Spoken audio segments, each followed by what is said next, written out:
police officers with like assault rifles, big guns basically came running at me. So I've been traveling the world for 4 years, and my full-time job is making travel videos for YouTube and for social media. But I feel like there is a massive disconnect between what my life is really like and what my viewers or just people in general think what my life is like. My job is making travel videos, so you see the highlights of my life. You see the epic sunsets, you see the amazing surfs, you see the best views and the travel stories. And all of that is real. But what you don't see is the stuff that is not so fun to show on social media. You don't see the burnouts from me being overworked and not getting enough sleep. You don't see the bad stuff like me almost getting shot on a European country's border by the cops. You definitely don't see the boring stuff like me figuring out how the videos and how the traveling is gonna work, or me missing a bunch of buses and sometimes flights. To be clear, I love what I do and I don't want to be doing anything else, but I think a lot of people just don't understand what we do on a day-to-day basis as travel filmmakers or travel content creators. So in this video, I'm gonna recap a full year of my life as I was on the road, mostly making travel films, and fill in the blanks between what happens between the videos that you see. It's gonna be a raw and a long video, but stick around till the end because the end of the year is when the crazy stuff really happened. I also get a lot of questions about like how much does doing this full-time costs. So at the end, I'll also try to do a brief breakdown of the costs of doing what I do and traveling full-time. I'm gonna recap everything that happened in 2023 from January to December. Now I know the end of 2024 is a really late time to do it, but I think a full year is a good example of how it works. So at the beginning of 2023, or actually the end of 2022, I hired an assistant video editor, hired someone full-time basically to help me with my job. And that is the best investment I ever made. Until that point, I was editing everything by myself, scripting everything by myself, obviously filming everything by myself as I'm traveling solo, and doing all the admin work, reaching out to sponsors, handling boring emails. I love editing and I love filming and I love scripting, but the rest of the business stuff is not something that's enjoyable. Testing out thumbnails, writing and copy pasting descriptions, all of that stuff that can be automated, can be handled by someone who doesn't need to be creative. That stuff I didn't look forward to. So hiring someone made all of that easier, but hiring someone also meant that I had to like train them, and that was a big investment. So that's basically all I did for January 2024. I was training my guy, and it took a lot of time to train my guy because, you know, I could have just edited those videos faster, but in the end, it was definitely worth it. Other big reason I brought him on was because I was starting to make shorts or vertical content. So that's YouTube Shorts, Instagram Reels, TikTok. Good thing is you can reuse the same short vertical content across all platforms. And I had like a plethora of like old content to choose from and to make shorts from. At the start of January, I also upgraded my main setup. I got this new camera, Canon R6, and the lens that I'm using right now, which is like a low aperture, really solid lens, and a few other stuff. So let's go to February. That's when the videos start. My friend Luke Duman, Australian travel blogger, came to Bangladesh. I'd known him for a while and we've been planning this for a while. So I was with him for a couple of weeks. I wasn't filming that much myself throughout the process. So he was mainly the one filming and I was showing him around, but I was still in his content. So it's like a win-win for both of us. And I started using the new camera. We went to Sylhet, I think in the second week of February. And that's when I filmed something that I didn't release for a long time because when I was using a new camera, I had the microphone jack plugged in, like the headphone jack in my camera. And the audio was just garbage for a full day of recording. And I didn't even release that video till a few months ago, like 20 months after I filmed it, because I messed up the audio for the first half of the video. But that's a part of, you know, like getting a new camera. I'm hesitant usually to like try out new cameras or new gear for an important project because there's a learning curve and you always mess up when you're trying to use new stuff. So after Luke left, I did a fan meetup with hundreds of my fans or viewers in Dhaka and made a video about that in my Bangla channel because it was kind of exciting. A lot of like news stations showed up, they interviewed me. It was a pretty fun experience, but I didn't put this out in the English channel obviously because all of that was in Bangla and mainly for a Bangladeshi audience. And in January, February, you know, while I was doing this, I was also applying for visas because I have a Bangladeshi passport. To go through with my travel plans that I had for the rest of the year, I needed a visa from the Philippines, and I also needed a visa for a Schengen country so I could travel around Europe, which I was doing through the Italian embassy. And just that visa process took, I want to say 2.5 months or something like that. I spent maybe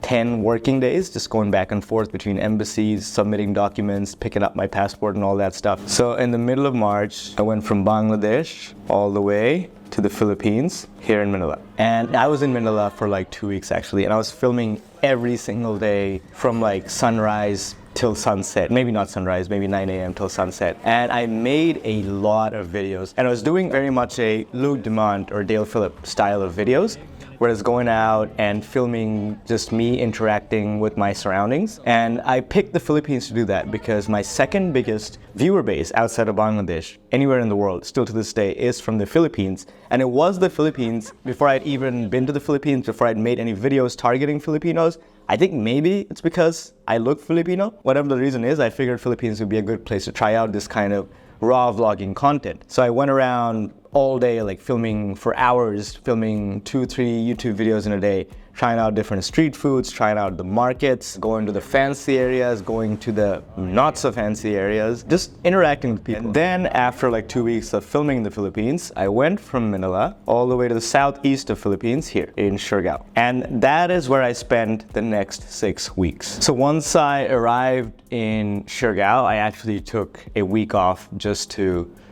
enjoy life, just to force myself to not work. Because before that, from November 2022 till like end of March, I'd spend the 4 to 5 months basically working maybe 14 hours or something like that a day, like from waking up till the moment I go to bed. I was just working nonstop. I mean, I enjoy working, but that was a lot. So I just wanted to take a break. So I was staying at this guest house the whole time I was in Siargao, next to this Mad Monkey hostel. And Mad Monkeys are usually like crazy party hostels, but this one is not really that crazy. There was a cafe where I could get nice food and nice coffee and stuff and like work every day. So basically my routine the whole time I was in Siargao for like 6.5 weeks was every day I'd wake up, I'd get brunch or breakfast or whatever it is, and I'd spend like 8 to 10 hours. Yeah, something like 8 to 10 hours at the Mad Monkey place just working, editing. Usually at 7, 8 is when people would start drinking and start having like happy hour free shots and stuff at the bar. That's when I would like move from there to my guest house, which is right next to Mad Monkey, and just like edit a bit more from there, shower. And then usually at night I would go out with people. If I'm not going out, just like chill somewhere. And I'd also do a lot of surfing in the way. Now in this time, in these 6 weeks is when I actually started editing and releasing all the videos from the Philippines. And it was a lot of work, you know? I think I filmed like 14 long videos, which ended up being maybe 50 long Facebook videos. My English channel, this channel, hit new highs that I'd never seen before. Every video that I was releasing in Facebook, YouTube, TikTok, Instagram, everything was just, maybe not Instagram so much, but the other three, they were going so viral. So it was just like a really great time, but it was a lot of work. It was a lot of uploads because I had to be uploading in multiple languages. I had, I think, 42 channels at the time, 2 Facebook pages, 2 TikToks, 2 Instagrams. So that month in Siargao was like the best month business-wise, financially, maybe the best month of that year, because I was getting so much reach and everything was going viral. It was exhausting, like working so much and then going out, which is like not something I was supposed to do, obviously. I remember I got really sick 2 times in Siargao, like so sick I had to take like antibiotics one time for this cough that just wouldn't go away. Another time I was like in bed for like 4 or 5 days, but that's probably because I was like partying so much, honestly, on top of working. Now before I left Siargao, it was time to film again. That's when I filmed the Siargao video that ended up going pretty viral as well. And that was a solid video, and I love that place, Siargao. I still do. So I felt like I needed to do it justice with a proper video. So I made like a nice old cinematic video with like beautiful highlights of Siargao with my friend Roel, who became a really close friend of mine after I basically saved him after he got into like a motorcycle crash for not wearing his helmet, and I had to get him from the hospital on like a Saturday night, Sunday morning at 2 a.m. Okay, after Siargao, it was time to go somewhere else. So I flew from the island of Siargao to Cebu, right here, and arrived there pretty late and spent one night in Cebu. So I stayed at a Mad Monkey there too. So I spent a night there, and it was very hard to sleep there because that hostel, although I had a private room, was literally on like this very busy street with very loud tuk-tuks and stuff. The next morning I woke up and took a 4-hour bus to Moalboal. Okay, so Moalboal was an interesting place because most people stay in Moalboal for like, 2 to 3 days and then they go out somewhere else. But I stayed there for 12 days. And that was because I found this cafe that had like internet download and upload speeds, co-working space basically, that was 500 Mbps. Up until that point in Siargao, I was working with the Mad Monkey Wi-Fi, which is I think like 10, something like that, sometimes even worse. It was like impossible to upload a lot of stuff that I needed to upload, videos that I had already edited. So I basically used that chance to like just stay in Moalboal for a while, work every single day till the evening, till the very end. And at night, I was going to this place called Hangover Hostel because they had like, you know, fun activities, karaoke night, like every single night. And I became really good friends with the staff. I became really good friends with the couple that owns it and the manager, this girl named Queen, and we'd had just such a good time. And the other staff too, and the dogs. It was like such a good time. I was with them like the whole time. So one of the things I did while making that Moalboal video was going canyoneering. That canyoneering thing was fun, but there was like a jump there where I like tried to do a spin when jumping from like 10 meters or 30 feet and landed on my face. My neck hurt for the next 6 weeks. I couldn't do anything that was intense exercise or moving my neck. That was like a bad injury actually. Like I was laughing it off at the time, but that like messed up my neck for a while. So don't try something like that. And with Michael, I went on that like scooter ride to Casino Peak, I believe it was called. That beautiful mountain, which is so beautiful. It's like way more beautiful than the Chocolate Hills, which I saw later. And on the way back, you know, what I didn't get to show in the video was my friend just learned to ride a scooter, and I didn't even know how to ride a scooter at that point. The way down was very sketch. We're basically off-roading for hours on these hills and mountains. You know, Moalboal is famous for the sardine walls where you can go snorkeling or diving, and I didn't even know how to scuba dive at that point. But I went snorkeling there one day and I got the worst footage of my life. Thankfully, Roel, the guy who like drove me around Siargao and the guy who I saved in Siargao from the scooter accident, he had some amazing footage from Moalboal when he was there, and he shared that with me, and I was able to use that in my videos. We're not always using footage that we filmed ourselves if we don't get the best footage. I mean, ideally you want to use everything by yourself. That makes it your work as much as possible. But sometimes it's useful to use stock footage or your friend's footage, asking for permission, of course, and doing it the legal way, if that allows you to tell a better story with your videos. After I was done with Moalboal, after I was done uploading everything, I decided it was time to go from Moalboal to Siquijor. Siquijor is basically this tiny island. This is Cebu, this is Siquijor. The problem with trying to go to Siquijor is that there's often no direct ferries from Cebu to Siquijor. So you have to go to this other town called Dumaguete, go to another place to get a ferry, and then take a ferry from there to Siquijor, and then take a bus to wherever you need to go because it's a big island, like you have to go around all of it. And that journey was, I think, from 11 p.m. It was supposed to be 7 a.m., ended up being 11 a.m. And I think there were like 3 or 4 buses and tuk-tuks, each like an hour to like 1.5 hours long, and multiple ferries while it was like pouring rain. It was so rough. I think I arrived at Siquijor at 1 p.m. I was staying at a guest house and I slept straight for like 16 hours or something like that after that. I was so tired after that journey and not sleeping for 2 days. So in Siquijor, I didn't do too much. I definitely didn't make any videos, but what I did do is 2 very important things. I learned to ride a scooter finally for the first time in my life because I spent so much time in Asia, maybe a year traveling without ever learning to ride a scooter. Because I do dumb stuff, and I feel like I would do dumb stuff with the scooter and crash my scooter. Thankfully, I haven't crashed it yet in the 1.5 years since I've learned to ride a scooter, but that's because I'm very careful with what I do on a scooter. And Siquijor was the perfect place to learn because it had really wide, flat roads and not a lot of traffic, barely any traffic. What I also learned was to do scuba diving, and I got my open water license. What I've learned about safety standards in the Philippines, they don't really follow a lot of safety standards, even for Asian standards. So be careful. So make the extra effort actually trying to like follow safety protocol and stuff, because a lot of people often won't. More on that later. So I was staying at a guest house the whole time I was getting certified to scuba dive. And then I went to this hostel, this really cool hostel actually called Fable Hostel. It was like not a party hostel or anything, but like a nice social hostel. And then, you know, all of a sudden I realized I only had like 10 days or like a week left in the Philippines. And I had barely seen anything in the Philippines. I'd only been to Siquijor, Siargao, Manila, which most people don't even visit, and Moalboal. That was it. So now it was time to rush. So then I took a ferry from Siquijor over here, north all the way to Bohol. A lot of people do this loop when they're traveling this part of the Philippines. People start from Cebu because that's the only major airport, I believe, in that region. And then you go to Moalboal, and then you go south to Siquijor. Sometimes people go straight to Bohol, but I went to Siquijor, then I took the ferry to Bohol. And Bohol, I arrived basically at this like ferry port, which was a 2-hour, like a 1.5 hour scooter ride away from where I was trying to go over here. This like place basically in the middle of the jungle. And I was driving my scooter, and I just learned to drive a scooter for the first time a week ago, so I was not a good scooter driver at this point. And I was carrying my bags. You know, I have 30 kilos or like over 60 pounds of backpacks in these 2 backpacks. And what I learned is it's much harder to turn with your heavy backpacks. And I almost crashed my scooter when I was going too fast and I was trying to make a turn. I just couldn't do it with the weight. So I had to go really slow. And because I was going really slow in this like one way with all the traffic, it got dark by the time I got to my place. And then it was really sketchy to drive in this hill with no lights, with cars coming against you. That was stressful. So I got to Bohol, I stayed in this like hostel, I got a private room, but it didn't really matter because there was like a big window in my private room. So my electronics and drones and computer was not really secure in that private place. I filmed the Chocolate Hills, which wasn't that exciting. The Tangier monkey stuff was like actually really sick. So I made a short video in Bohol, mainly for a sponsor, honestly, because my sponsor wanted this video out and I just had to make something even if it was like a short video. Then I like drove the scooter back, and even when I was driving the scooter back, I always miscalculate how long it'll take me to do something. Again, driving the scooter back to the port to drop it off took a lot longer than I thought it was going to take.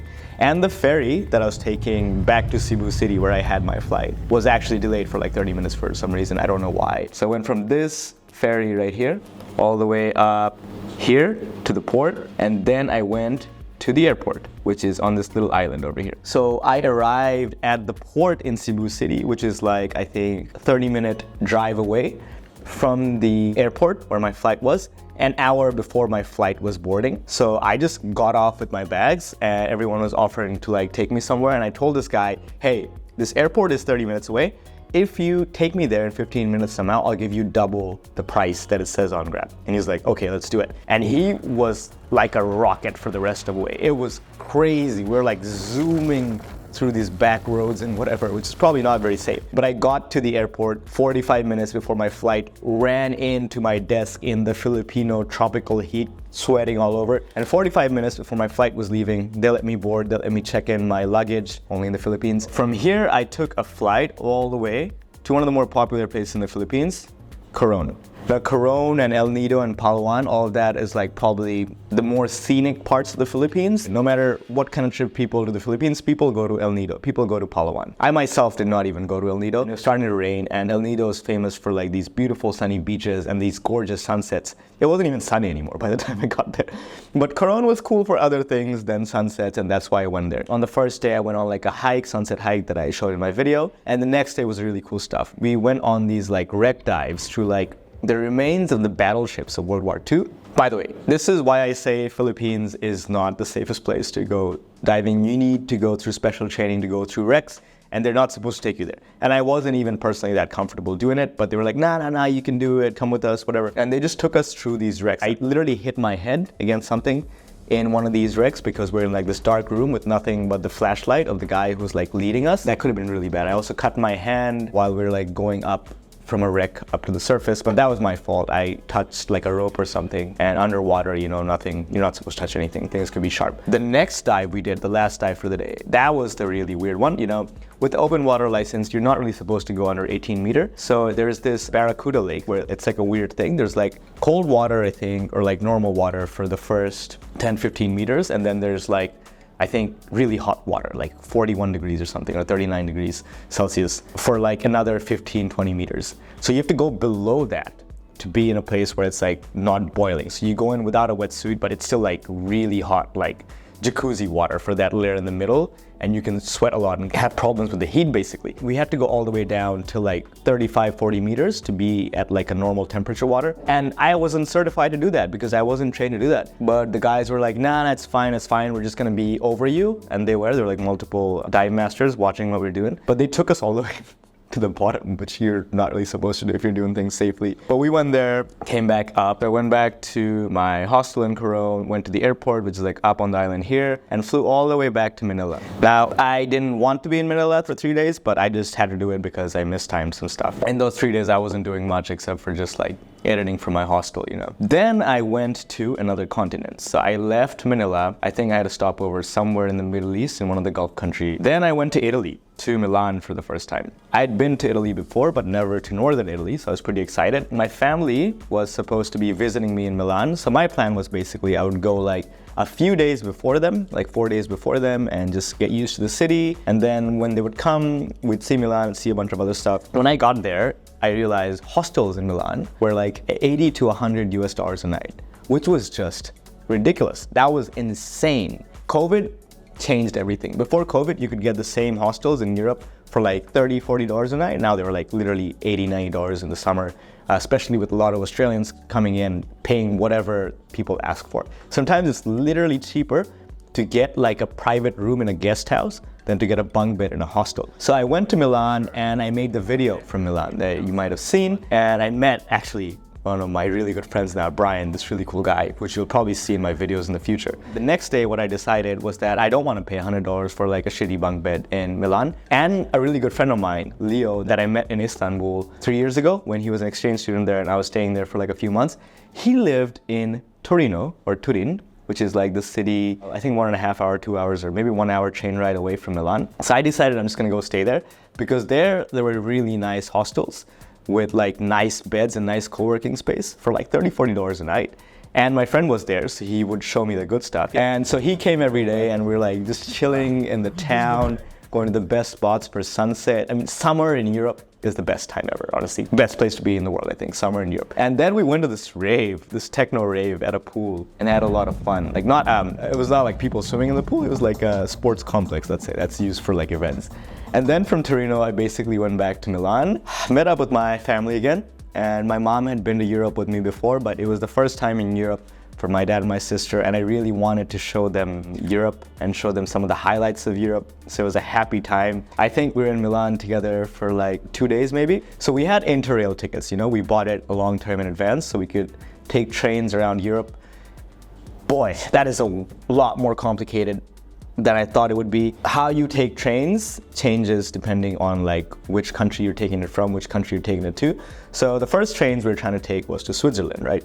And we found out that in Italy, you can't just do it online. You can't reserve seats online, even if you have like an Interrail pass, which 4 of us did. So we had to go to the station, wait in line, figure everything out. For that one, we actually got it sorted. So I came to Milan in the middle of June. So we figured out the trains, we take the trains, we go all the way up to Switzerland over here, and I think we had to go to this place called Spiez, and then go to Interlaken, then go to Lauterbrunnen, which is one of the most beautiful places I've ever seen in my life.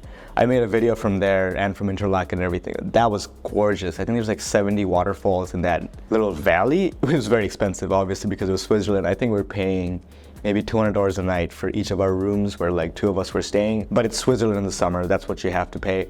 The next day we did that $250 trip. We paid less actually. It cost $250 normally to go to Jungfraujoch, which is the highest train station in Europe. We did the early morning pass, which is the smartest thing to do because it costs $70 less per person and you have a lot less tourists. I think at 10 a.m. is when the big tour groups, massive tour groups from like China, other parts of East Asia, India, they start coming in and they kind of like take over the scene. It's hard to enjoy it with that many people. So we did the smart thing, go in the morning. Coolest thing, one of the coolest things I've seen in my life. I really relished that vacation because my dad really wanted to go to Switzerland his whole life. That was kind of like top of his bucket list, and I got to do that with my family. And that was like the last family vacation we ever got to take, I guess. And then from there, we went to Interlaken for a day. Actually, we went to like this place called Harderklum, which is like up on the mountains. But after that, from there, we went to Munich. We had to change a couple of trains, so we had to take a train to Zurich, and then we went to Munich. So I kind of ruined my family's Munich trip. Like I made a video about getting this MacBook. One of the reasons I switched to this MacBook, because the Dell that I had before that, which is not a cheap one, when I got it in 2020, it cost me $2,500, had all kinds of problems, like with battery life, with the hard disk. So the hard disk literally just stopped working in Switzerland when I was there. And I started panicking because all my work, I have, all these sponsored videos that are due in a week or 2. There's deadlines to meet. There's work I have to delegate. In the middle of my trip, I had to figure out, okay, what am I going to do with my laptop? So I was in Munich and I couldn't really show my family the city because the whole time I was running around between places about who's going to fix my laptop. I finally found someone, this guy in his apartment, basically. He had to order like a replacement hard disk from Amazon and then replace the whole thing. In the middle, I did see Munich a little. I did get to reconnect with one of my best friends, Manu, who I met in Sri Lanka in 2022. But like, this was mostly what I did, fixing my laptop. This is where we found out that Interrail also doesn't work the way we want to. So we had these Interrail tickets, right? We thought we could just get the train from there to Paris where we had hotels booked. No. You had to reserve these seats from Munich to Paris months in advance in the summer because they're like so popular. There's no way we're gonna get like 4 seats from the direct train from Munich to Paris. My sister, my dad, and my mom, they ended up paying like $1,000 for these last minute flights from Munich to Paris because they had to get to Paris one way or the other. Flixbus would have been the other way, but it would have been very long and my family gets like motion sickness, my sister especially, from buses. So that was not an option. She would just be really sick. So they had to get last minute flights, spend $1,000, despite having these interrail passes, which is just frustrating. I couldn't even go with them because I had to fix my laptop, and I finally found someone who would actually fix my laptop, and he said it would take like an extra day. So I stayed an extra day. I booked a hostel actually, but I ended up crashing at a friend's place. And this was a hostel that I paid $80 for the night. So I didn't go directly from Munich to Paris. What I had to do is at 3 a.m. I had to go from Munich to Stuttgart here, this random city in Baden-Württemberg in Germany. So wait there for like half an hour in Stuttgart and then take a fast train all the way to Paris. So I came to Paris a day after my parents, and I kind of ruined my parents' trip in Paris too because they're not very good at English and they're not very good at navigating in Europe, so they needed me as a full-time guide to show them around the whole time. I was unable to do that because now that my laptop was fixed, I had to back up all my footage because I had moved it to a hard disk because now the footage was only on my hard drive.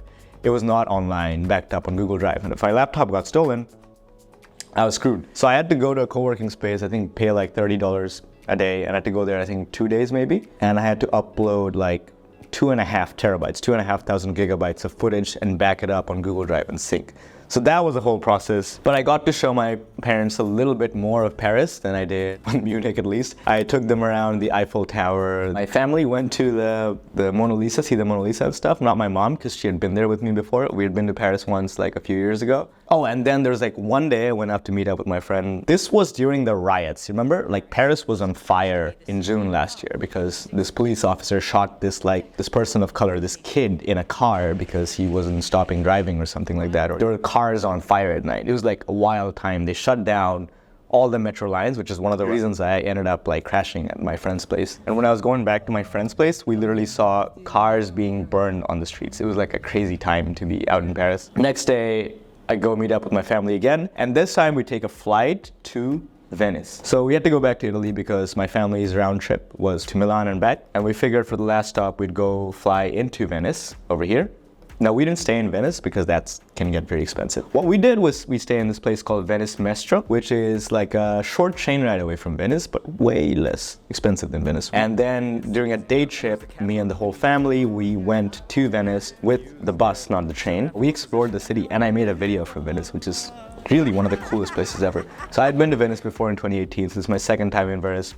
That was, I think, my third or fourth time in Paris, probably my second time in Munich. So most of these places, except for Switzerland, I've been to before. So from Venice, using your Interrail pass, we also went on a day trip to the historic city of Florence where I made a video. Then after I was done with Venice, basically, this is, I think, end of June, start of July at this point, I went all the way to Milan with my family using like my Interrail pass, and I dropped them off at the airport, said goodbye to them, and then I was going back to Venice again. On the way back, I actually went to this really, really cool place. So Verona is the city where Shakespeare's famous play Romeo and Juliet was actually based in. So I had like an hour or two there, or maybe 3 hours, and I just like explored the buildings that inspired Romeo and Juliet and all of that. And it was like a pretty cool, nice city, you know? Then I went back to Venice. So next morning from Venice, I took the train to Belluno, and there I met up with Ori, and I made the whole video about the Dolomites for the next couple of days. Oriana I actually knew from the Philippines, where I'd been like a month or two ago, and she was Italian. I met up with my friend somewhere around here, the train station. Then we stayed in this town, I believe, called Belluno. This is like not actually in the Dolomites, which is South Tyrol region of Italy, but right on the edge of it. And we spent the next 3 days going to see some of the most insane places I've seen in my life. You know, Saceda, that scene you saw when I was like running down the grass fields, and there's like literally a drop off, maybe a kilometer drop off, and just clouds on one side and a mist, and just like green fields going down the other side. That is so insane. I've never seen anything like that in my life. That was just something else. Tracimia de Lavaredo, Three Peaks, is also really cool. But then it was time to leave, and I decided after that, and this was I think early July at this point, that I want to go to Ljubljana. So Ljubljana has always been one of my favorite places in the Balkans, like along with Serbia, which is probably my other favorite place, and which I love even more because Belgrade is like home to me. But Ljubljana is like part of the Schengen zone, so I always needed a visa, so I could never spend enough time there. So this time I decided I'm going to spend a few weeks in Ljubljana, just relaxing there because I love the people from Slovenia. They're so nice, so friendly. I love the food because it's basically Balkan food like burek and stuff like Serbia. I made a whole video about Slovenia, I think 5-6 years ago. I wasn't even in Slovenia. I was just in LA interviewing a friend of mine from Slovenia about how to travel Slovenia because I love that place so much. So I went for 2 weeks. So here was the problem. It was still like a beautiful town and friendly people whenever I met them. But I realized when I went there that it was not the best time to visit Ljubljana because the summer is when all the universities shut down. So like a large part of the young population just leaves town and they go to their hometowns or they go to the seaside like a lot of people like to do in Europe, especially in the Balkans. So a lot of like venues just close down for the summer in contrast to what happens to a lot of places that open up for the summer when there are more people. So it was like not much going on in Ljubljana for some reason in the summer. But even though there were not a lot of locals, which is my favorite part of being in a city like Ljubljana, there were a lot of tourists and hostel prices were really expensive. I was paying like 45, 50 euros a night for sharing like a room with 4 people. And I wasn't able to get a lot of work done because, you know, I like working late at night and stuff. And you can't really work at a hostel at 3 a.m. without like, you know, having this light source on your bed that is messing with other people's sleep. And I don't like doing that. So I stayed there for 10, 12 days, I think. And then in mid-July, I just decided like I would rather just go to another city where I can get a private apartment for 50 euros a night. So from Ljubljana, the capital of Slovenia, I went to Zagreb, which is right east over here. And I spent, I think 5 or 6 nights over there. So I went to Zagreb, which is the capital of Croatia, a city I'd been to before COVID. I really like it. It's a lot like Belgrade. The culture, the people is very similar. The food is again the same. It's the Balkans. The nightlife is very similar. I got to meet up with Kim, one of my friends that I met in Macedonia like 6 years ago, and then Colombia the year after that. And she lives in Zagreb, so she showed me around and stuff. So when I was in Zagreb, they had what was called the storm of the century. It's like a major storm came out of nowhere, killed several people, uprooted all the trees. They went out to get like a pljeskavica or a kebab, and it was just like trees and signposts everywhere, and a crane collapsed. So that was crazy while I was there, and then it just like went away. So now I was trying to figure out where to go next. I wanted to meet up with my friends, and how I was going to do it was going to be the tricky question. So I found this really cheap flight in the middle of July that took me from Zagreb all the way to Germany, all the way here in this random airport called like Baden-Baden. And even my German friends did not know there was an airport in Baden-Baden. When I posted that like on my private Instagram story, people were like, we had no idea there's an airport here. I went there because from there I wanted to meet up with a friend of mine I met in Sri Lanka 2 years ago, who had her own place and everything, like a place to sleep. And she lived in, I don't pronounce this well, but I call it Freiburg. It's like this really pretty town near Switzerland. And I had no idea, honestly, how beautiful this town was going to be. It's like a really pretty town. It's like a university town. There's a lot happening. Not that I went out or anything, but it's like right on the edge of the Black Forest. And it's just gorgeous. Like I would recommend going there if you want to be in a nice little German town in the middle of nature without a lot of noise. Like cars aren't allowed in the center of the city, so you have to like take a bicycle or take a tram.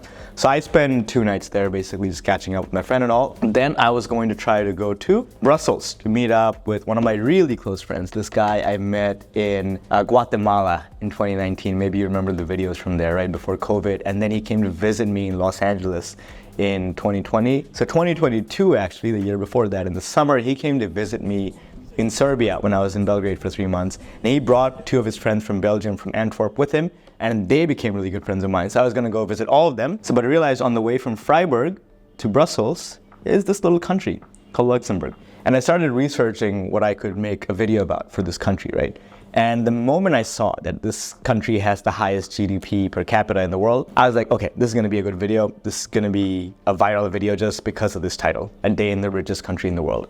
And the English video did okay, did well, but the Bangla video for this, it got 12 million views so far on Facebook. It is my most viewed long video on YouTube on my Bangla channel. I think it has like 3.5 million views and just keeps racking up views. So it's like very important as a travel filmmaker to not just like, you know, make a video whatever you see, but to also think about what is something that people will click on. Now, for the most part, the last month or so, I was basically just editing.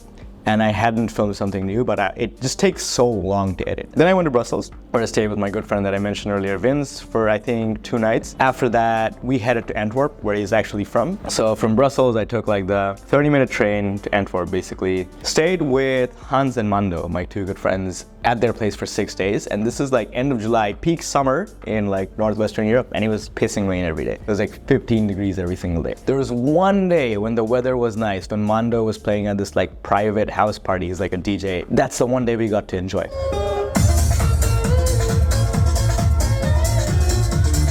Except for that, it was terrible. And I was getting bored in Antwerp, even though I was supposed to stay there longer. So I had booked this flight basically from Brussels to Stockholm to go see another one of my best friends, but I was getting bored in Antwerp. So what did I decide to do? I decided I'm gonna go to the Netherlands, since I'm so close to the Netherlands. And Roel, remember the guy who gave me the footage in Moalboal and who I saved in Siargao? So he was living in Arnhem, and there was like a festival where like a really cool DJ, a big Dutch DJ was playing right near Zonneveld.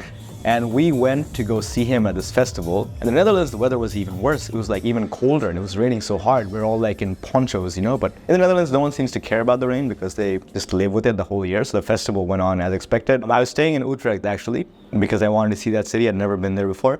And I was meeting up with like a good friend of mine from Nijmegen that I knew from before. But I should have just stayed in Arnhem. I don't know why I didn't do that. I had to like take trains in the morning, come back at night to Utrecht. So basically I was staying here in Utrecht.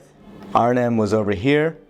And then I went to Rotterdam for a day. I just spent the night at a hostel, met up with 2 of my friends that I knew from the Philippines. Then after that, I basically went back to, not even Antwerp, I think. I went to Brussels all the way. Stayed with another friend that I knew from Serbia. She's German and works for the UN, but she has like a spare bed in her apartment. So I went, just crashed at her place for the night, didn't really do much. Then I took the flight from Brussels all the way to Stockholm. Stockholm is one of my favorite cities, by the way. And it's largely because one of my best friends, Adam, that I traveled with so much, that I traveled with later in the year even, he's from there. I met him in Montenegro 6 years ago. I was in Stockholm in 2019 for 4 weeks because I love the place, in the summer at least. You know, it gets really cold in the winter from what I hear. So went there to meet up with him. I didn't film anything there. I just hung out with him as much as possible, went out a couple of times, went to a rave, had a good time. Even in August, it was starting to get cold. But basically from Stockholm, I think on 14th August, I found a really cheap Ryanair flight all the way to Niš in Serbia. So I took that flight, spent like a day there, and then I went to Kosovo. This was a very tricky part, you know? So Serbia and Kosovo are basically in this frozen conflict where they don't agree about the borders of their country. Serbia officially still thinks Kosovo is a part of Serbia. So does half the countries in the UN. But the other half thinks Kosovo is its own state. And it is a de facto state. If you're looking at who's controlling the area on the ground, it is the Kosovo government that's controlling the area. But the northern parts of Kosovo still are like, there's villages with only Serbians or like Serbs in there. And there's a lot of conflict. There was like some almost war that broke out actually. Not when I was there, but like a few months after that. It was crazy. So crossing that border is really tricky. If you go into Kosovo from any other way than through Serbia, then you can go into Serbia from that way. Serbia then thinks you entered Serbia illegally, basically. I had to go from Niš into Kosovo. I don't think they even stamped my passport. And then I spent like 4 days there in Kosovo, and that was, I think, the cheapest country in the Balkans that I've ever been to. I was trying to make this video in Kosovo, but I got so sick when I was going from Stockholm to Kosovo. I couldn't do anything for 3 days. I had a fever. Then on the last day, I went out and filmed that like $10 challenge video in Pristina, Kosovo, which did really well, I think, in every platform, in every language and everything. One important milestone that day was that while I was filming that video, my other channel, my Bangla YouTube channel, hit 1 million subs, and that was after 7 years of YouTube. So I kind of forgot because I was so busy filming, but then I started getting all these like congratulations texts. It was a fun time. I kind of mentioned that in my video as well. After Kosovo, I went to Belgrade, and at this point I think it was like 18th August. So I took the 8-hour bus to Belgrade from Pristina, and I spent a full 40 days in Belgrade. And now I was finally catching up with the edit. So Belgrade is like the only place that's like home to me in the last 4.5 years since I've been traveling. In 2023, I spent 2 months there. In 2022, I actually spent 3.5 months there. I like rented out an apartment for like 3 months. In 2021, I also spent like 2.5 months there. So like I basically go there a lot because my friends from Serbia live in Belgrade. Foreign friends, expats also live in Belgrade. And it's always just feels like a familiar place to go back to. It's really fun in the summer.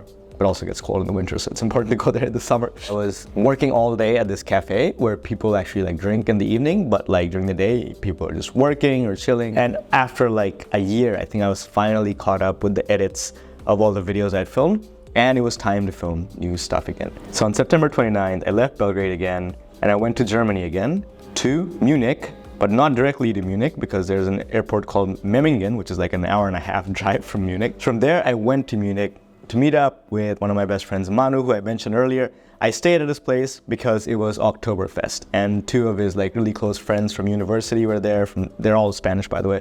And we all went to Oktoberfest and spent a whole day there. Man, that was rough. I don't like beer that much. And that was all you do there. The craziest thing about Oktoberfest is you wake up at 8 a.m. Before that, 7:30, to like wait in line for when they open up the gates, so you can like do a 1 kilometer, like half a mile sprint to go get a table, and you have to hold on to that table for the rest of the day, or you don't get a place to sit. So you have to like start drinking beer in the morning and stay till however long you want to. I think I stayed like 9 a.m. till 10 p.m. and I just left my friends because it was too much. After that, I think I spent like another night in Munich, and then I was going to Katowice to meet up with my friend in Poland. But to go to Poland, you kind of have to go through another country. So I figured I'm gonna go through Austria, but I was gonna spend a night in Vienna, meet up with some friends, and then go to Katowice. But I got so sick at Oktoberfest. I think it's called like Weisengrippe or something. There's like a term for it, people getting sick. Because imagine thousands of people drinking beer in a tent, people show up sick and stuff, and it spreads like wildfire. So everyone I knew, all my friends that I was at Oktoberfest got so sick. So this is Munich, this is Vienna. On the way I stopped by Salzburg because it's supposed to be one of the most beautiful towns or cities in the Alps, and it really was, but I was so sick. I was like on ibuprofens every 3 hours. On ibuprofens, I put my backpacks in like luggage storage, walked around, seeing everything, did like a audio guide walking tour of the city, got on the train, went to Vienna. I was like dying, coughing in my room in the hostel. Spent a night there. My friend wanted to meet up, but I really didn't have the energy. That was rough, man. So from Vienna, I went to Katowice, and I was still kind of recovering when I went there. I think I spent 2 or 3 nights at an Airbnb in Katowice. It was just rough. It was like really rough, but I met up with a friend that I know from Krakow. Then from there, I went to Berlin. And now in Berlin, I was staying with my friend Annalena. I met her in in Sarajevo, in Bosnia in 2021. She's actually in one of the videos in the end credits. So I went and crashed on her couch for 3 nights and just met up with a lot of other friends while I was trying to get some work done. Honestly, I didn't get that much work done in Berlin because that was like a weekend. And I believe at this point, this would have been first week of October. It was like cold and rainy already in Germany. So from Berlin, I went to Romania to film my series on Romania, and this would have been first week of October at this point. I didn't go straight to Romania. I went to Munich without any sleep for like a 8-10 hour layover. Then I flew all the way here to Bucharest, really cool city. So I spent, I want to say, less than 2 weeks in Romania total, and I had a lot of videos in mind that I wanted to film because I had been to Romania in 2019 before COVID, and I was like, this is a place I need to come back here to film. This is my first chance to do it. This is the first time I was getting a Schengen visa since COVID, because I had applied for the Schengen visa while I was in Turkey way back in 2021, and I got rejected.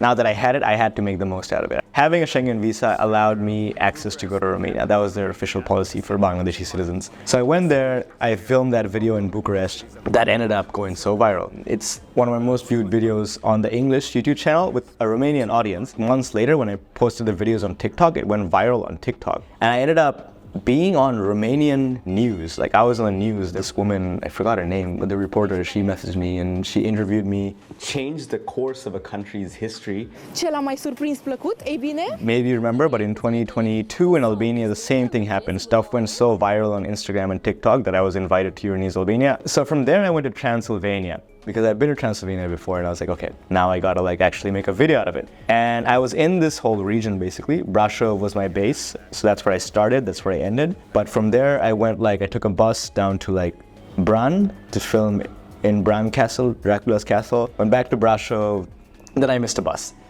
Because buses in Romania are so hard. Trains can be hard too, because they don't always say like which train your platform is on. They just do like an announcement in Romanian, which kind of sounds close to Italian. And if you ask people, they'll tell you. But there's like no screen telling you where to go. Buses are even worse because sometimes they don't even pick you up. Someone who speaks Romanian has to call the bus. Even if you have a ticket, you have to like tell them like, hey, there's one person waiting at this bus stop. can you please stop on this side of the street? So I missed a bus one day, got stuck in Brasov for an extra day. And it was like really cold in Transylvania at this point.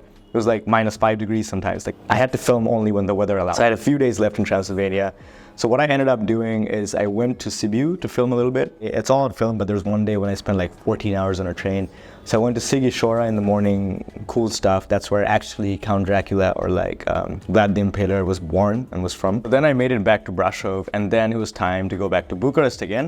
And then I filmed that video about Romania's communism, which was fascinating. You know, like I find the story of Ceausescu and how he was brought down insane. Just crazy, because like kind of what happened with our government in Bangladesh later, like this year, 6 months ago, although she's alive. She wasn't like executed or something. So I was in Bucharest. For that video, I went to all the communist spots, basically the buildings and everything. And I went to Targoviste, took a 2-hour train to go there because that's the place where he was executed. There's a museum there, and I showed up based on the Google Maps hours. And I got there and it wasn't open. Google Maps doesn't really work in Eastern Europe and a lot of other places. The hours could definitely be wrong. So then I went back to Bucharest. Then I was going to a festival, Amsterdam Dance Event in the Netherlands. So I flew out from Romania all the way to Belgium because that was the cheapest airport to get to. Amsterdam flights were a lot. Took an express train all the way to Amsterdam. And then I filmed that ADE Amsterdam Dance Event vlog, basically where I like went out a couple of times in Amsterdam, tried different Dutch food with my Dutch friends, hung out with them and everything. So from Amsterdam, I went to Brussels where I spent the night. And now this was like already like end of October at this point, like last week of October. And I had such a backlog of footage, you know, like a lot of videos from Romania, one from Amsterdam. I had a flight from, and these are like all really cheap flights that I booked on like Ryanair. I had a flight from Brussels all the way to Greece, to like Thessaloniki. I was gonna go around Greece. Then I had a flight from there to Cyprus, and I was going to film something about the history of Cyprus, which is a fascinating place. Then from there, I was going to go to Belgrade. And I just realized that was way too much. I had already like 5 or 6 long videos that I wanted to edit. That would have been too much work. So on the day of the flight, I decided to like not get on my flight to Greece. I decided I'm just going to like chill for a few more days, catch up on the edits, because that's something you have to consider when you're working. You can't just like film and not have time to edit. Then you just get stuck in a weird place where you can't do anything new for your sponsors and stuff. So it was a last minute decision, but I decided to like not go to Greece. I spent the night in Brussels. I was just meeting up with a friend that I knew from the Philippines as well. So from there, I wanted to get to Prague because I met this really cool Czech guy at ADE that I wanted to visit. From Brussels, I was trying to get to Prague, you know, but there's no direct way to get there. So I ended up in Leipzig with a friend of mine that I knew from way back in the days. I met her in Germany 6 years ago. She was a student in Leipzig and had like a spare room in her student housing somehow, like a spare bed where someone was not there. So I went there and just crashed. I'll stay there 2 days. This is like start of November. So it's like completely dark and rainy in Germany at this point. So didn't really go out, definitely didn't film. It was just too cold and too rainy to do any of that. Then from Leipzig, I went down to Prague. Meeting up with a friend of mine that I met in AD, and he showed me like kind of like the low-key local spots that I never saw when I was in Prague the first time in 2018. Then I went up actually to like Liberec, which is like in the north of the country, which is like a university town. But one of my really good friends, Vasek, that I also met at the same hostel where I met Celine, the girl that I was staying with in Leipzig 6 years ago. That was his first ever trip. He was like 18 or something back then. He was in high school. He visited me in Krakow in 2019. Then COVID happened. I never saw him. So I went to his hometown, Liberec, to kind of like hang out with him, crashed at his place with his friends. As non-EU citizens, you're only allowed to spend like 90 out of 180 days total in any 180-day time span in the whole Schengen area. Anything more, you overstay. So if I had left for Greece and then I had gone to like Cyprus, I would not have overstayed. But all of a sudden I realized because I didn't go out to Greece, I only had like 6 or 7 more days or like a week left at this point, or then I would like overstay. So I had to get out of the Schengen zone, but the problem is I was like in the middle of the Schengen zone. The closest way out was to Serbia over here, which is where I was trying to get to anyways for a couple of weeks. So I had to go this way basically is what I realized, and I had to go there fast because I only had a week left. So first stop was Bratislava, which is the capital of Slovakia. Because as you can see, Bratislava is kind of on the way. So Bratislava I'd been to before. I made a video way back in 2018. And I went there and there was like a Airbnb that I stayed at for 2 days. And then there was like a hostel that Vasek also came and joined me at. It was a really fun party hostel, met some fun people. So we stayed in Bratislava for 4 days. And then all of a sudden, okay, I had like 2 days left basically to leave the Schengen area, or I would like overstay my visa. So the next day, Vasek went a different way. I went to Budapest And this girl I met at this hostel in Budapest actually just joined me. Her name was Flo, and she was from Austria. So she was like, yeah, let's go. Like, I don't have any plans. She was actually with a group, and she was like, yeah, no, screw this. I've never been to Budapest. Let's just go. Me and Flo stayed at this hostel over here in Budapest. The plan was to spend a night there and then go to Serbia the next day so I don't overstay. This gets really interesting. And then I was trying to basically take a bus to Belgrade. And the only bus the next day I saw, the Flixbus available, was at 3 p.m., which is something that was not great because Flixbus is known for having all these delays, like serious delays, just from my experience. So a 3 p.m. bus or 4 p.m. bus, I didn't trust that much. So I show up waiting for my bus, and I'm waiting at this bus station with all these Serbians. I hear them speaking Serbian, they're going the same way, and the bus is not arriving. Eventually it's been like hour and a half, and the bus is still not coming. And everyone is like, no, it can't be that late. It's gonna come. And I'm like, well, if it's like a few more hours late, then I'm not gonna leave Hungary or the Schengen area in time. So what I end up doing is I go to a train station in Budapest. Then I take a train, a 2-hour train, a 3-hour train, I think, because it was already 8 p.m. and the bus was, I think, 2-3 hours late at this point, to Szeged, this like university city in the south of Budapest. You see, it's like right by the Serbian border. And then I had literally like 1 hour left to leave Hungary. And I was vlogging this at this point. So I just arrived in the border town of Szeged and calling a Bolt, it's like an Uber, to the Serbian border. I went to the border and there was like literally 30 minutes left or something like that for me to cross the border. And that's when things got really sketchy. So there was a long line of vehicles basically waiting to cross the border, mostly commercial vehicles and stuff, and most people didn't speak English because people don't really speak English in Hungary that well. I didn't really know which was my way to cross, and there was several, booths where people are supposed to, I guess, check passports before you go into the no man's area before you go to Serbia. All the booths in front of me were empty, and the cars were stopped in front of it. But I had 30 minutes to leave the country, or I would overstay my visa and I would get banned for 5 years, or maybe worse. Who knows? But I didn't want to get banned from Europe in the 27 countries that I love going to. So I walked past one of the booths. I was looking for someone, and then this siren went off, like the border siren or something like that. And police officers with assault rifles and machine guns or whatever came, or I don't know what that was, big guns basically came running at me.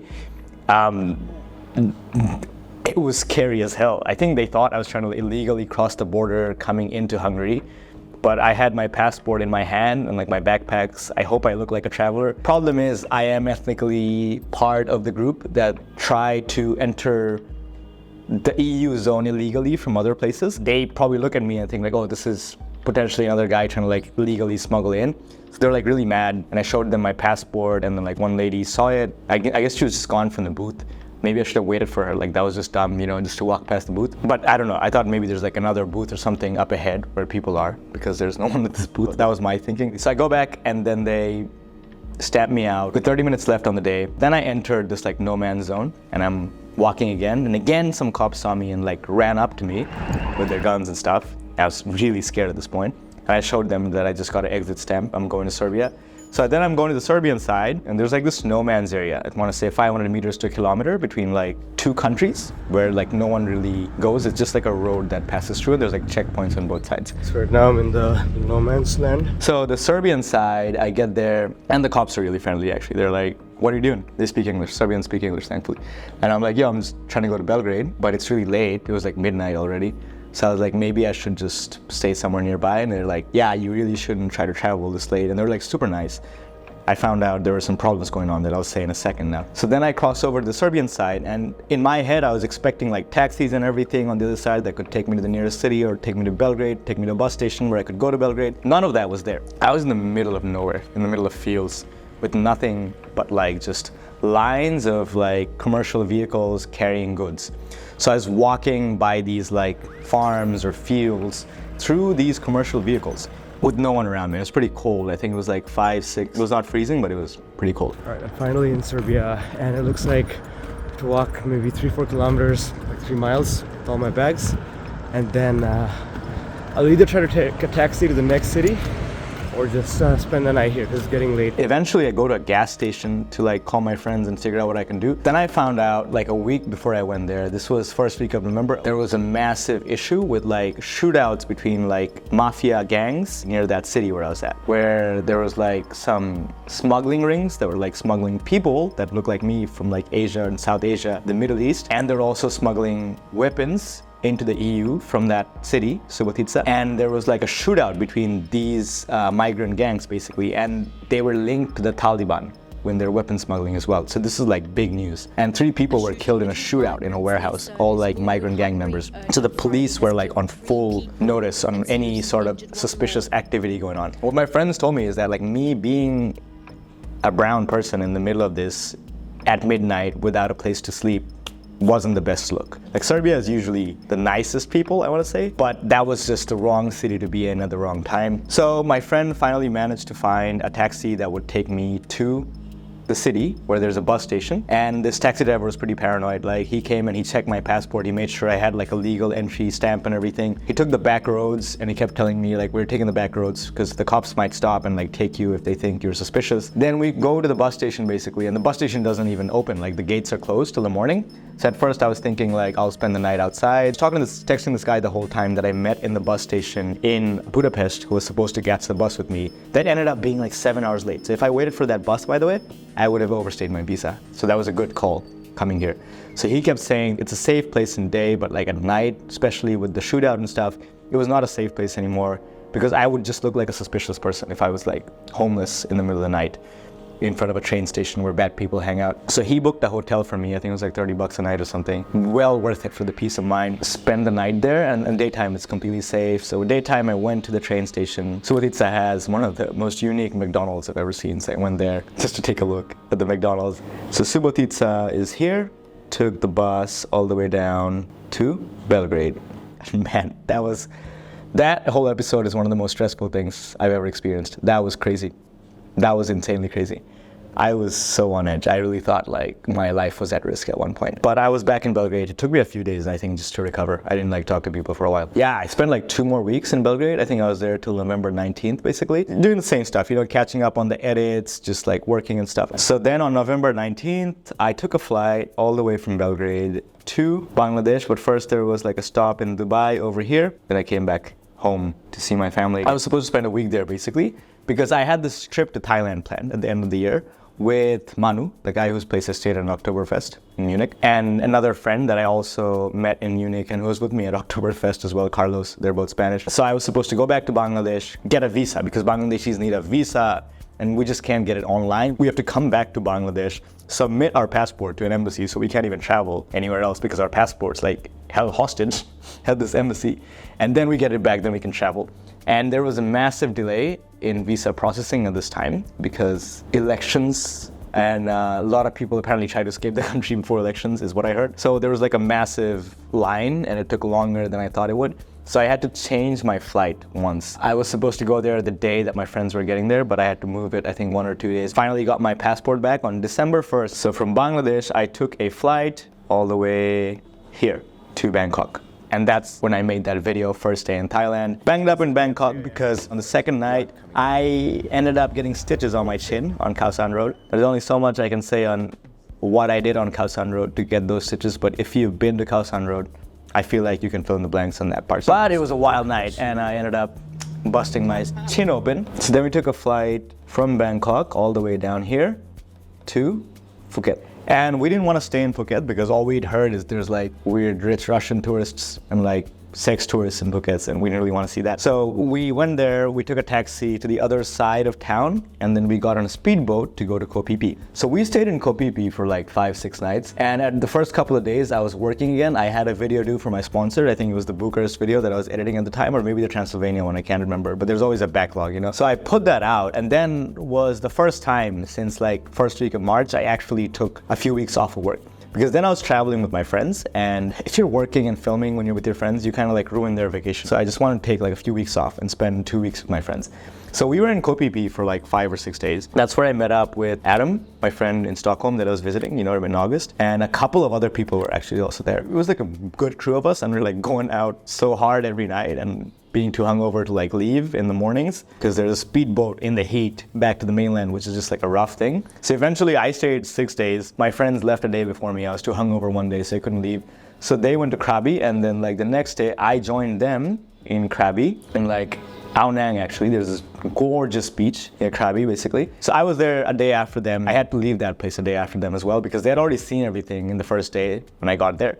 And I wanted to see everything. Ao Nang, I stayed in this place called Nomads, which is a pretty sick hostel with like a really nice pool and stuff. And then my friends left a day before me, and I was supposed to catch up with them in Khao Sok National Park, which is here in kind of like the middle of the south.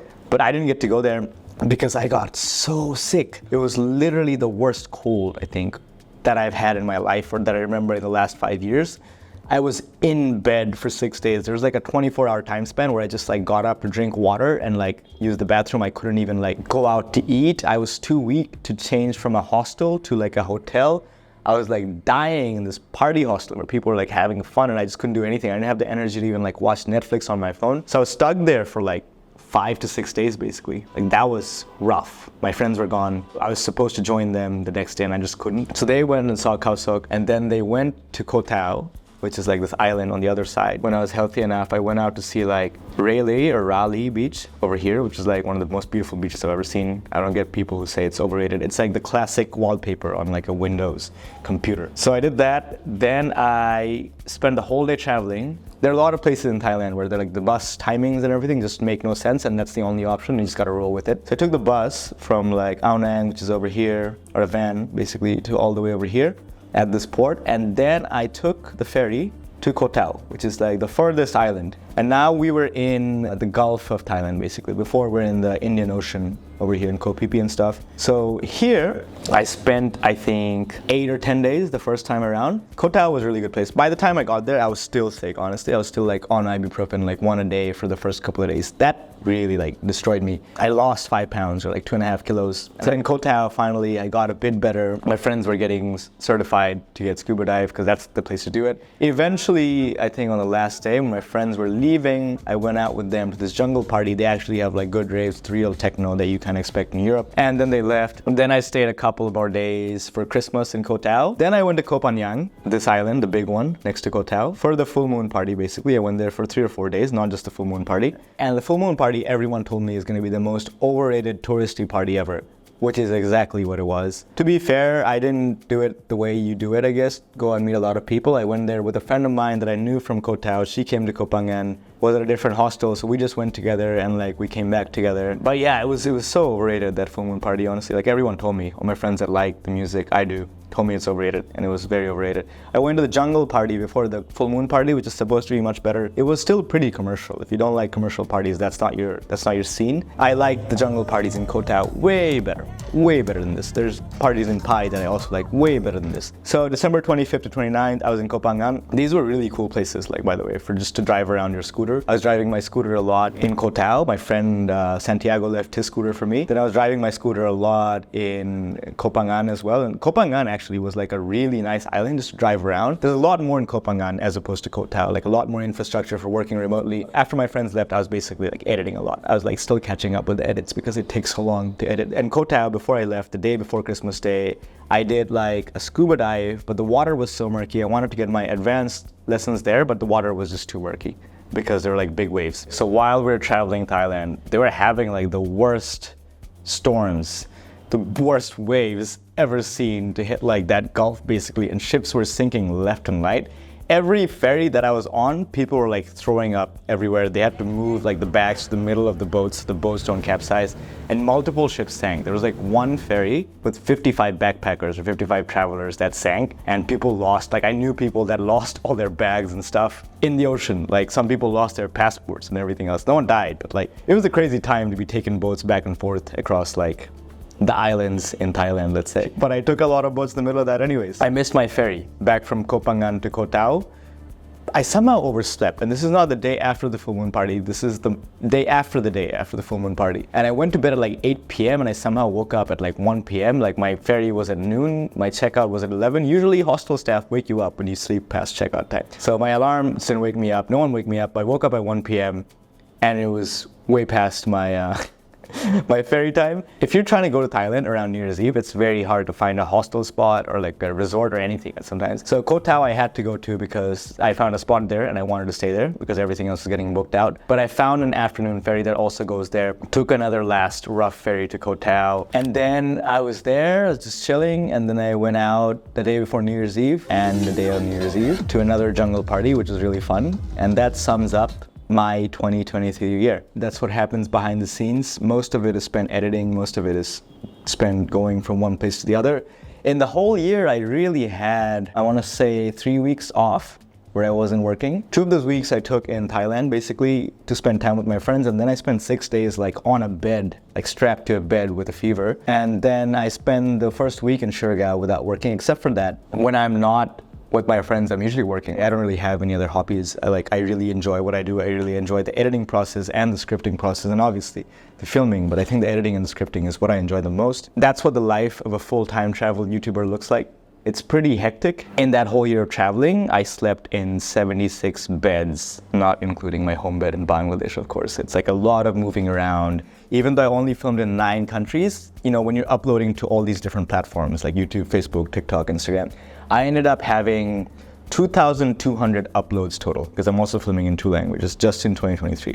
So that's how much work goes into being a full-time content creator. A lot of you ask questions about how much does all of this cost, and I do actually track certain expenses like accommodation costs and stuff, and like flights and visa costs. I spent $9,300 in accommodation for the full year. Now, I don't always pay for accommodation because I was crashing with friends in so many places. And I was staying at home, I think, for a few months that year, at the start of the year, and then again, like for a week in November, so I don't pay for that. But I usually stay in guest houses or like Airbnbs. Sometimes I stay in hostels, but it's very hard to get work done in hostels. But I do stay in hostels if it's like a place like Munich where an Airbnb would cost me like $200 a night. My visa costs for the full year were like $1,450. Now most of it is for the Schengen visa because I had to apply for the Schengen visa for my whole family, and there's like all kinds of expenses associated with that because the last time I applied by myself from Turkey, they rejected me. So I had to do that with the whole family to have a better chance. Philippines visa cost, I think, $50, $60. The visa extension cost another $160. I applied for a Moldova e-visa, which I was allowed to do with the US visa, and they rejected it. And that process felt so scammy. They didn't even look at my application. They just rejected it for like things that didn't make any sense. But I spent $100 on that. So I spent $1,500 total just on visa applications. On flights for the whole year, I spent $3,600 on land transportation or like sea transportation. To the best of my tracking, like, you know, ferries, buses, trains, Interrail pass, I spent $1,400 for the year. And here's another one. People always ask, like, what else are the expenses? When you're a travel YouTuber, you have to pay for things that you would not pay for if you're just traveling. So let's talk about gear. I brought all this camera gear and new stuff, the lenses and everything that I'm using right now. All of that was like $4,500 just at the start of the year. I lost one of my lenses when I was flying from the Philippines to Manila, so I had to pay another $400 for that lens. So it's $5,000 total for just like new gear. Then there's like, you know, laptop repair and stuff. That was like a few $100 more. I have to pay for insurance for my stuff. Google One storage. I have like 5 terabytes of footage that I need to back up in case something happens to my stuff. Tax lawyer fees. There's like subscriptions for stock footage. All these little things add up. And then there's like employee salaries, of course, at the end of the day. So there's like a lot of expenses associated with being a travel filmmaker or a content creator or a YouTuber or whatever you call it, that you wouldn't normally have. And I think just those admin expenses for me ends up being well over like $10,000, over $15,000 a year for the year. At least for last year, that was the case. I think it's more this year. That gives you a solid insight into what the life of a travel YouTuber looks like who is traveling all the time in 20 countries in a year. Hopefully you enjoyed the video. If you do want to watch more videos like this, please do let me know. I can make more videos like this. If you liked it, do like it. And feel free to subscribe to my channel to watch more travel videos in general. And if you want real-time travel updates, feel free to follow me on Instagram at Nadir on the go. I'll catch you guys in the next video from America.